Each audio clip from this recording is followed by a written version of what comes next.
Hindi Sara, ko ako ni imuhang amahan. Hinungdom pa ba ka sa kuha kay basin mabulok ko din ni. Wa, intawan ko day. Anak ko, sige ginatrabahoan na namo. Kada adlaw. Di na ko makatulog kay maguna-una ko. Unsaon ko ni kidnap dito sa Hague. Unya, nangotanak ko sa iya ha. Doon na ba kay mga gibati? 80 anyos na ba yain taon to siya? Uy, sakit na yan tuhod, sakit na yan likod, mga anak, mga gibati sa mga senior citizen. Anak ko, kantong sakit sa imo uno, kanang imuhang bikong sa tiil, ko ireklamo na sa doktor na baka gibati. So, mo ko gibati, pero sakit ang ako ang dughay. Nagsakit ang ako ang kasing-kasing.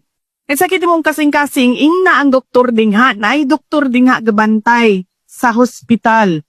Ingna siya nga nagsakit imuhang dughan. Nga na siya nagsakit akong dughan kay namawala ako ang mga girlfriend.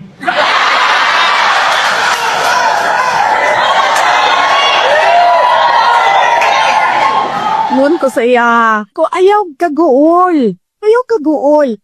Suntian ta ka, naay duha ka girlfriend mo dingha nasa gawa sa kulong nga gahulat nga makagawas ka. Ingko gaaway pagadi sila kung kinsay pwede mo sulod o mabisita nimo. Tinuod ka day? Tuol lagi. Naading ha. Ipamanlan pa nako. Naaskuan. Nyaningon siya. Niapil mo hang mama sa ila kaaway sa ako aday?